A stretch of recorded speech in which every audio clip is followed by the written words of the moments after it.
வாழக்கூடியும் 5 பெண்களும்.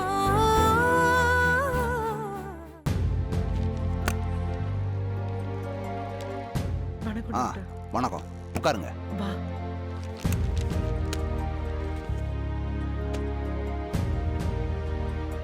உங்க கணவருக்கு இதுக்கு முன்னாடி நெஞ்சுவலி வந்திருக்கா? இல்ல டாக்டர். அப்ப இதுதான் ஃபர்ஸ்ட் அட்டாக். அதுவும் மேசிவ் அட்டாக்.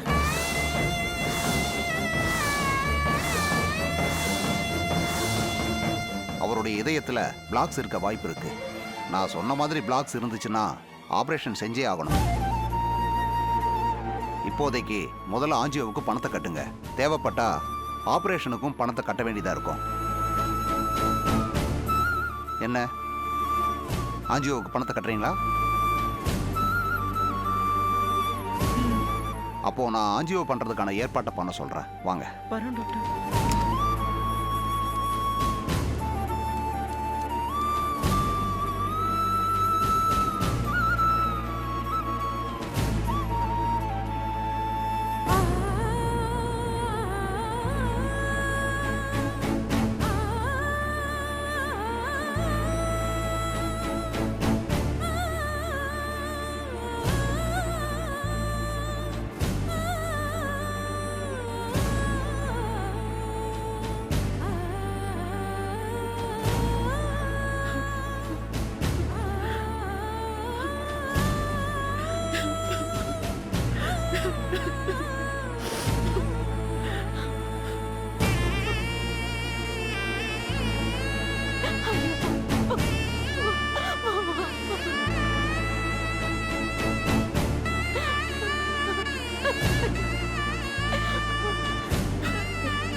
மாமாக்கு ஒண்ணும் ஆகாது.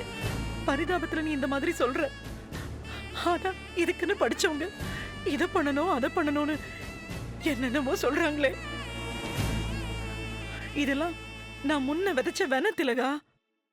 ஒத்த 2 பேர் வாயில விழுந்து எந்திரிச்ச ஊர் பகை மொத்தத்தையும் வரிசையால வாங்கி வச்சிருக்கேன். பெத்த பொண்ணு நீலாவதி செத்துட்டா. பெத்த மகன் கொலைகாரன். கட்டுன புருஷன் உயிருக்கு போராட்டம். என்னென்னமோ நடக்கும். நீங்க இருந்து பத்திரமா பாத்துக்கோ திலகா. நான் பணத்தோட வந்துடுறேன். பணத்துக்கு என்ன பண்ண போறீங்க அத்தை? தெரியல. ஆனா ஏதாவது ஏற்பாடு பண்ணி தானே ஆகணும். நான் வரேன்.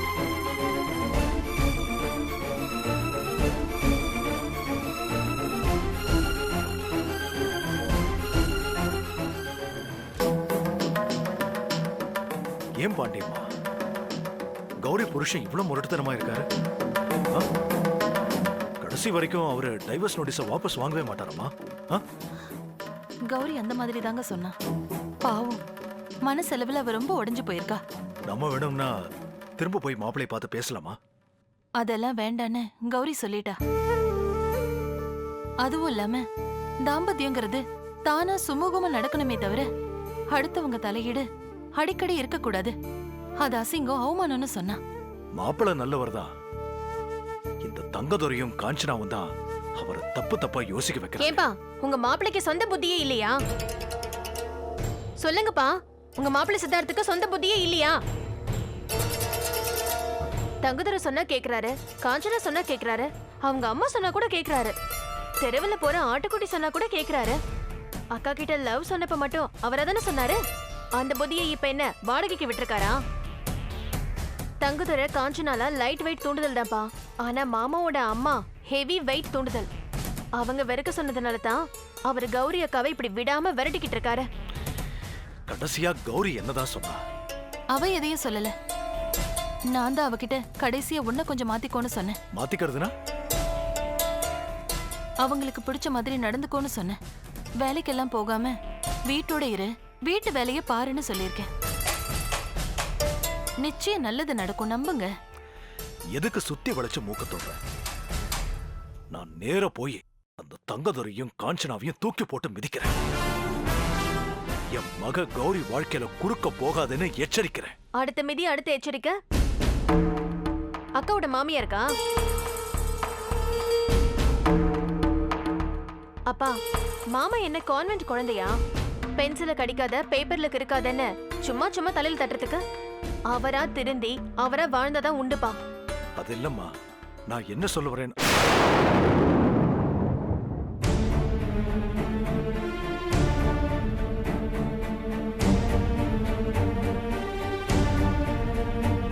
ஏதோ காரசாரமா பேசிட்டு இருந்த சத்தம் கேட்டது.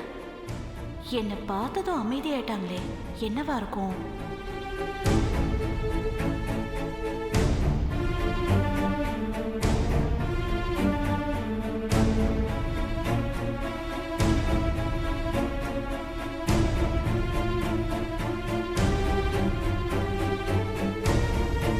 சரிம்மா மனோகரி, ஆ. நான் அப்படியே தெருமுனை வரைக்கும் போயிட்டு வந்தேன். ஆ.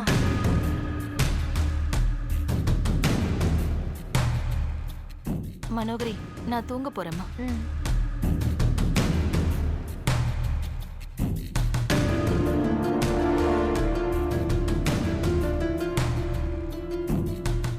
மனோகரி, அம்மா, இங்க வா.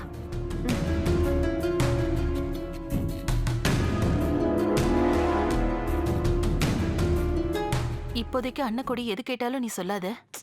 ஒரு நாள் தெரியதானமா போகுது. தெரியும் போது தெரிஞ்சுக்கட்டும். இப்போதைக்கு எதுவும் சொல்ல வேண்டாம். சரிம்மா.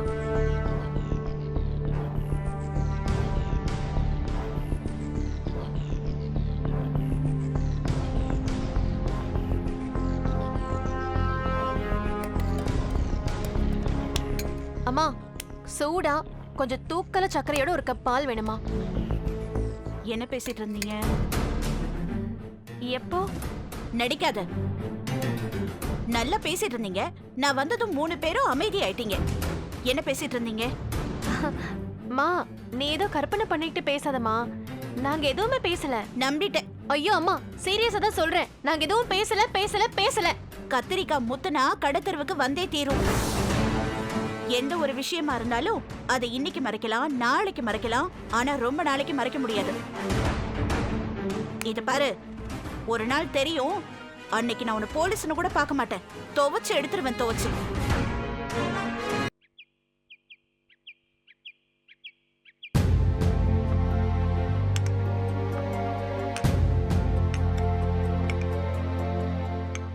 பாண்டிய மாமா சொன்ன மாதிரி நம்ம அதிகாரத்தை விட்டு தரவே கூடாது. ஆரம்பிச்சிடலாம்.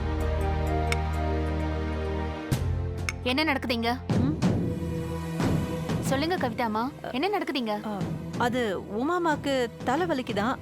காஃபி போட்டு எடுத்துக்கிட்டு போ. காஃபி போடுறதுக்கு எதுக்கு 2 பேரோட காம்பினேஷன்? தள்ளுங்க, நான் போடுறேன். இல்ல, அது வந்து குறுக்க பேசக்கூடாது. நீங்க 2 பேரும் இந்த வீட்டோட கெஸ்ட். ஐயோ, கெஸ்ட் எல்லாம் இல்லம்மா. அம்மா என்ன வீட்டு வேலைக்கு தான் சேர்த்தாங்க. இருந்தாலும் நான் உங்களை கெஸ்டா தான் பாக்குறேன்.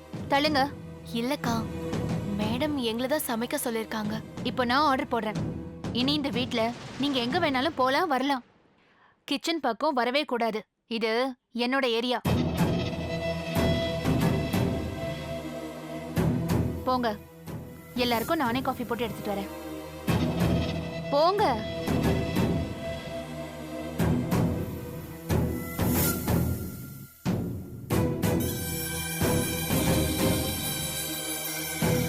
ஆட்டத்தை அமர்க்கலமா ஆரம்பிச்சிட்ட கௌரி.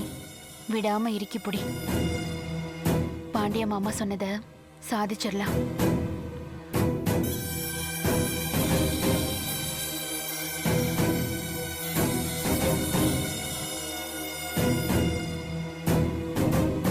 கஸ்தூரி, அம்மா தலை வலிக்குது, காஃபி குடுன்னு கேட்டு எவ்வளவு நேரம் ஆச்சு? இங்க என்ன பண்றீங்க 2 பேரும்? அது நான் சொல்றேன் அத்தை. Coffee ready. அத்தை, காஃபி எடுத்துக்கங்க. நல்ல ஸ்ட்ராங்கா போட்டிருக்கேன். எடுத்து 4 வாய் குடிங்க. தலைவலி காணாம போயிடும். தலைவலிய காணோன்னு போலீஸ்ல புகார் கூட கொடுக்கலாம். எடுத்துக்கோங்க அத்தை. வாங்க சித்தார்த், நீங்களும் காஃபி எடுத்துக்கங்க. என்ன இது அதிசயமா இருக்கு? திடீர்னு ஞானோதயம் வந்து வீட்டு வேலையெல்லாம் பார்க்குற, சிரிக்கிற. எடுத்துக்கோ. எடுங்க.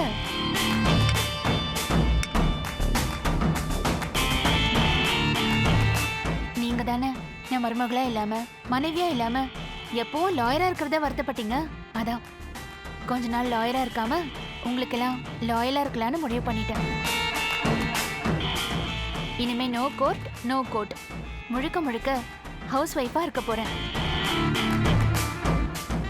இனி அத்தைக்கு நல்ல மருமகளா, உங்களுக்கு நல்ல மனைவியா இருக்க போறேன். எனக்கு இனி அத்தை ஆண்டவன் மாதிரி, கணவன் கடவுள் மாதிரி. போதுமா? நீ இப்ப பண்றது ஒய்ஃப் கேரக்டரா இல்ல நைஃப் கேரக்டரா? உன் பாண்டிய மாமா வழியை மட்டும்தான் சொல்லி கொடுத்தாங்களா இல்ல இந்த வசனத்தையும் எழுதி கொடுத்தாங்களா? இல்ல உனக்கு தான் எப்பவுமே சொந்த புத்தியா இருக்காதே. பாண்டியம்மா அம்மா சொல்லி தானே எல்லாத்தையும் செய்வ, அதுக்கு தான் கேட்டேன். இல்ல சித்து, நானா யோசிச்சுதான் இந்த முடிவெடுத்தேன். என் ப்ரொஃபஷன்னால தான் நமக்குள்ள கருத்து வேறுபாடு வருது. அதான் என் கேரக்டரை சேஞ்ச் பண்ணேன். பண்ணாத. உன் கேரக்டர் சேஞ்ச் நல்லா இல்ல. கவிதா, இந்த மேடம் கிச்சன்ல இருந்தா இருந்துட்டு போட்டோம். ஆனா எனக்கு உண்டான காஃபி டிஃபன் சாப்பாடெல்லாம் இனிமே நீ தான் பாத்துக்கணும். அவ ஏன் பாத்துக்கணும்? உங்க வைஃப் நான் தான் பாப்பேன். நீ இன்னைய வைஃப், அவ நாளைய வைஃப்.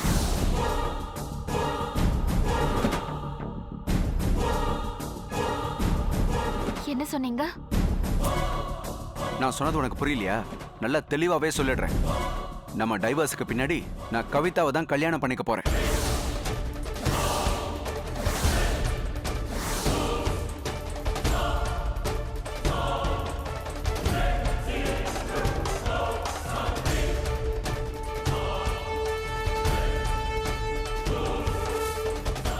கவிதா என்னோட எதிர்கால மனைவி.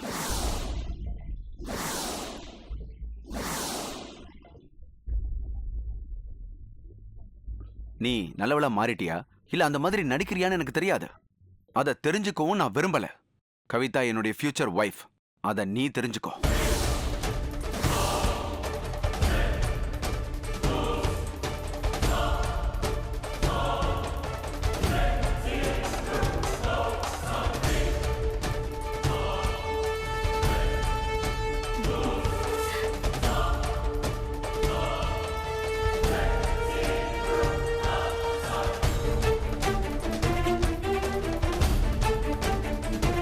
நீ ஏன் கவிதா சிரிப்பை நிறுத்திட்ட? நல்லா சிரி. என் மகன் மனசுல இப்படி ஒரு முடிவும் அவன் வாயிலேந்து இப்படி ஒரு வார்த்தையும் வரும்னு நான் எதிர்பார்க்கவே இல்லை. கௌரிமா, நீ சொன்னது ரொம்ப கரெக்டுமா. இப்போ என் தலைவலி நிஜமாவே காணாம போச்சுமா. நல்லா இருக்கு. ஆமா, ரொம்ப நல்லா இருக்கு. என் தலைவலி பொட்டுன்னு போயே போச்சு. இட்ஸ் கான்.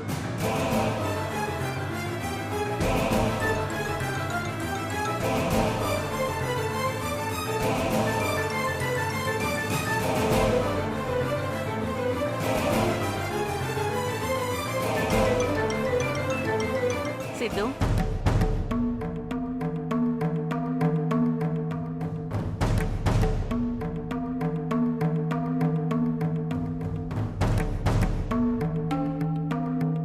என்னடா சித்து, பொசுக்குன்னு கவிதாவை கல்யாணம் பண்ணிக்கிறேன்னு சொல்லிட்ட?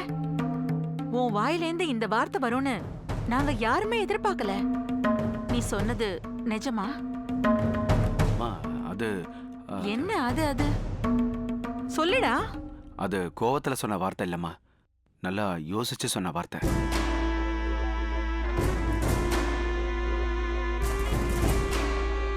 அன்னைக்கு கவிதா நம்ம வீட்டுக்கு ஸ்வீட் கொடுக்க வந்தப்போ நீ தானம்மா சொன்ன, கவிதா மாதிரி ஒரு பொண்ணை தான் எனக்கு கட்டி வச்சிருக்கணும்னு.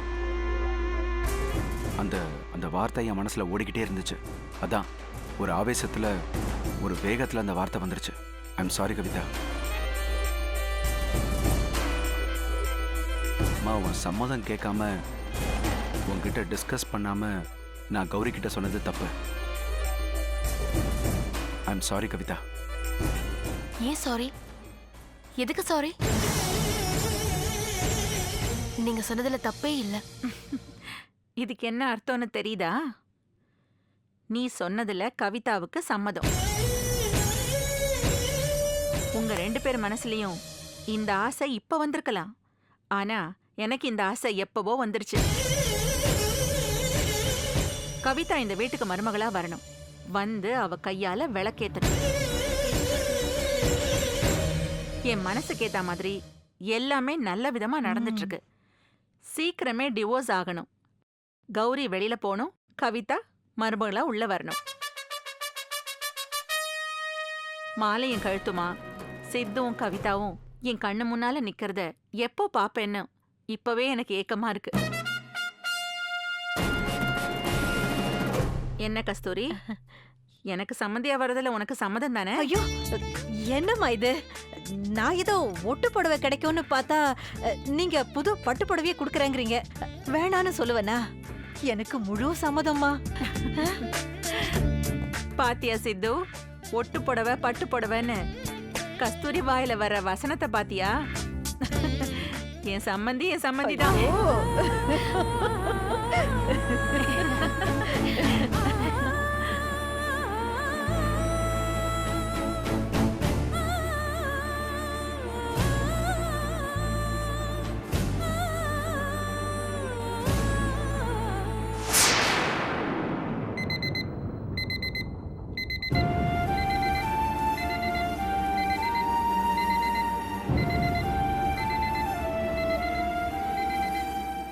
உங்களுக்கு ஒண்ணும் ஆகாதுங்க. அந்த மாதிரி தெய்வம் சொல்லிச்சா? என்ன நம்பி கழுத்தை நீட்டினவளை வெறும் மஞ்சள் கைத்தோட நிறுத்தி வச்சிருக்கேன். இதுக்கு மேல எனக்கு என்ன புதுசா வரப்போகுது? மஞ்சள் கயிறு இருந்தாலும் இதுக்கும் மாங்கல்யம் தாங்க பேரு. இந்த மாதிரி நேரத்துல நீங்க உணர்ச்சி வசப்படாம இருக்கணும். நான் வெறும் கைத்தோட நின்னாலும் சந்தோஷமா தாங்க நிக்கிறேன். இந்த பிரச்சனையில இருந்து நீங்க மீண்டு வந்தாலே போதுங்க. பணம் கட்டிட்டியா? கட்டிட்டேங்க. பணத்துக்கு என்ன பண்ண? சரட வச்ச பணத்துல மிச்சம் இருந்ததை கொண்டு வந்து கட்டியிருக்கேங்க. ஒருவேளை டாக்டர் ஆபரேஷன் பண்ணணும்னு சொன்னா அதுக்கு என்ன பண்ணுவேன்? பேசாம கட்டின படத்தை வாங்கிக்கிட்டு வீட்டுக்கே போயிடலாம் நாகலட்சுமி. நீ தானே சொன்ன எனக்கு ஒன்றும் ஆகாதுன்னு. வா வீட்டுக்கு போயிடலாம். உங்களுக்கு ஒண்ணும் இல்லைன்னு டாக்டர் சொல்லட்டும், அதுக்கப்புறமா வீட்டுக்கு போலாம். உங்களுக்கு ஒரு ஆபரேஷன் இல்லைங்க. இது மாதிரி 100 ஆபரேஷன் பண்ணணும்னு சொன்னா கூட அதுக்கு நான் ஏற்பாடு பண்ணுவேங்க. நீங்க கொஞ்சம் அமைதியா இருந்தா போதுங்க.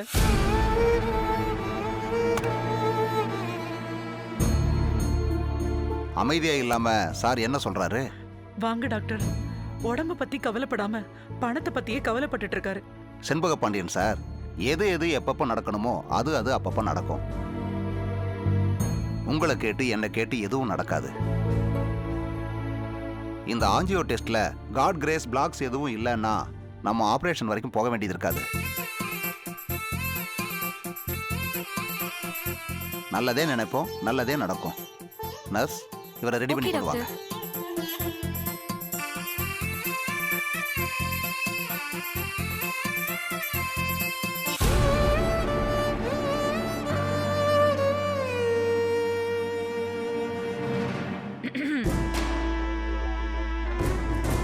நான் ரொம்ப ஹாப்பியா இருக்கேன் கௌரி. ஏன்னு கேளு. கேக்குற மூட்ல நீ இல்லனாலும் சொல்ற மூட்ல நான் இருக்கேன். எங்க வீட்டு வாசல்ல வாழை மரத்தை கட்ட போறோம். அவசரத்துல சொன்னாலும் ரொம்ப கரெக்டா சொல்லிருக்கேன். ஏன் வீடுன்னு. இதுல இருந்து என்ன தெரியுது? நீ இந்த வீட்டை விட்டு எங்களை விட்டு ரொம்ப தூரம் போயிட்டேன்னு.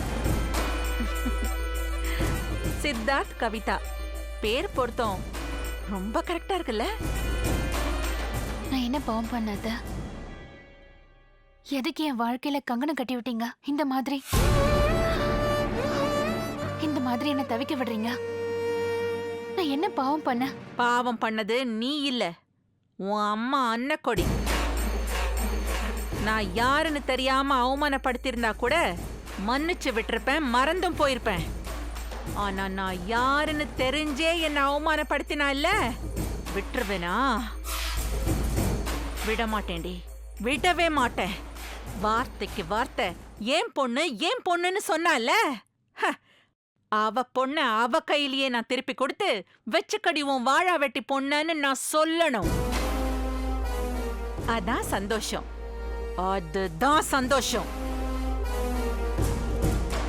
ஆம்பளைங்களே எடுக்க பயந்த பல கேசுகளை தைரியமா எடுத்து அதுல ஜெயிச்சும் காட்டினவ இந்த உமா மகேஸ்வரி. எல்லாரும் மிரண்டு பார்த்த அப்பேற்பட்ட உமா மகேஸ்வரிய ஒரு எழுத்தறிவில்லாத அன்னக்கொடி மட்டமா பேசுவா. அத நான் பொறுத்துக்கிட்டு போனமா? அது என் அம்மா என் மேல இருக்கிற பாசத்துல பண்ணதத்த. அவ பண்ண பாவம் 7 ஜென்மத்துக்கும் உன்னை தொடரும்.